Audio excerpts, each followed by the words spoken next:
Hello again. We're entering the holiday season. Coming up, Thanksgiving, we're headed into a new year and new opportunities.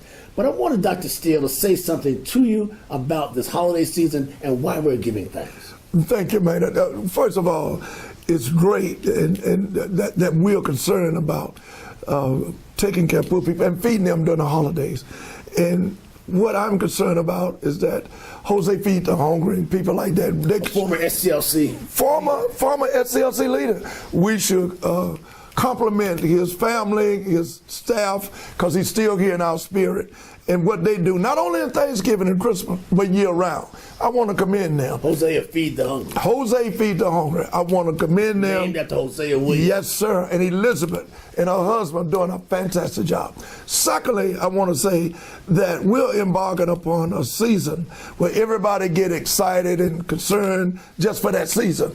But this is not a seasonal type of mind-thinking, mind-wrenching type of opportunity. We're talking about a year-long, year after year after year. We should be concerned about feeding as well as creating jobs for the poor.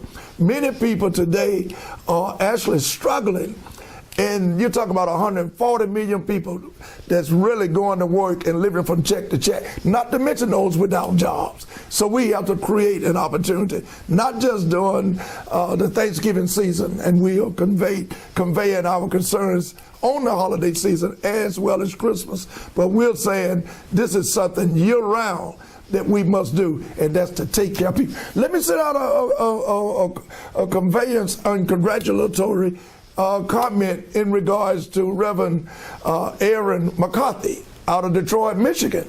You know, they're sleeping homeless people every day in that cold weather right there in Detroit, and they feeding them on a daily basis. So we want to give thanks to our Detroit chapter, and hopefully we can do that around the country. People are not always happy during this holiday season because they're without.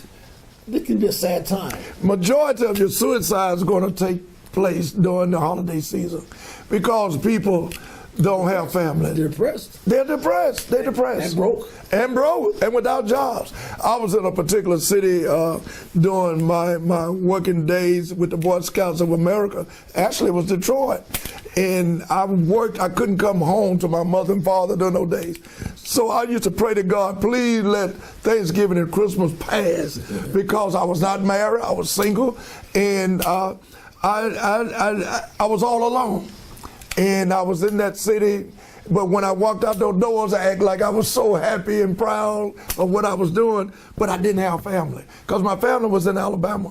So I went through an experience of that because I was strong, and I know who God is, and I survived all of that. Did it several years until I found my gift from God, my lovely wife, and we've been married for 40 years. But before I settled into my marriage with my wife, during Christmas and Thanksgiving was very lonely.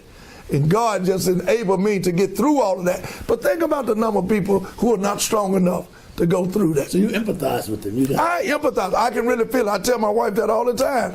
I said, baby, I just locked up for 2 or 3 days and said, Lord, please survive me and let me be a survivor of the holidays. But this organization gives thanks because it's been a pretty good year for us. It's been a good year for us, man. Many people wonder how we survive. But it's all because of the global village. We're not just locked down on a particular city or a particular country. We're all over the world. And people all over the world, as well as local people in state and national, but the worldly people who are out there and they're in despair and they're saying, how am I going to make it? But as long as SCLC is around, we know we got a shot. Ladies and gentlemen, SCLC TV, Dr. Charles Steele, happy Thanksgiving. I'm Maynard Lee.